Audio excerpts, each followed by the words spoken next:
বিশ্ব হিন্দু পরিষদের ত্রিপুরা উপপ্রান্ত এবং বজরং দলের যৌথ উদ্যোগে শনিবার ঊনকোটি পাদদেশ থেকে শুরু হয়েছে শৌর্য জাগরণ যাত্রা অর্থাৎ রথযাত্রা। এই রথটি সমগ্র ত্রিপুরা রাজ্য পরিক্রমা করবে। শনিবার দুপুরে ঊনকোটি পবিত্র পাদদেশে রথযাত্রার উদ্বোধনী অনুষ্ঠানে উপস্থিত ছিলেন রাজ্যের সমাজ কল্যাণ দপ্তরের মন্ত্রী টিঙ্কু রায়। এছাড়া উপস্থিত ছিলেন কৈলাসহর পুর পরিষদের চেয়ারপারসন চপলা রানী দেবরায়, বিশ্ব হিন্দু পরিষদের সংগঠন মন্ত্রী মহেন্দ্র পাল সহ আরও অন্যান্যরা।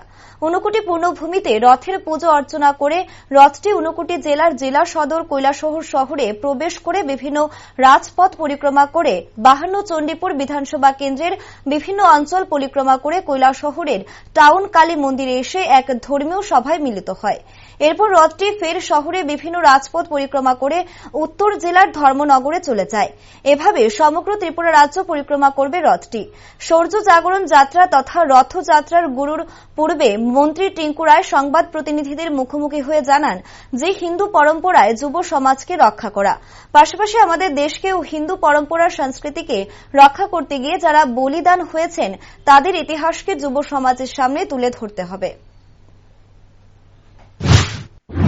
আমার আগে যিনি বক্তা বলেছেন যে আমাদের উদ্দেশ্য আজকের এই রথযাত্রা একটাই, যুব সমাজকে আমাদের হিন্দু সনাতন পরম্পরা এবং আমাদের এই ভারতের যারা অনেক নিজেদের জীবন বলিদান দিয়েছেন, যারা দেশ রক্ষাতে আমাদের ধর্ম রক্ষা করতে, যারা এই ভারতের পরম্পরাকে রক্ষা করতে যারা নিজেদের জীবন দিয়েছেন, তাদের বিষয়েও আমাদের যুবদের জানা, যুবদের কাছে তুলে ধরা এবং পুরো বিশ্ব শান্তি। আমাদের প্রধানমন্ত্রী বলছেন বসুধৈব কুটুম্বকম, গোটা বিশ্বকে আজ আমরা এক পরিবার করে দেখতে চাইছি। আজ আমরা ভারতকে জগৎসভায় শ্রেষ্ঠ আসন দেওয়ার যে কল্পনা, যেটা কবির কল্পনা ছিল, সেটা বাস্তবে রূপ নিতে চলছে।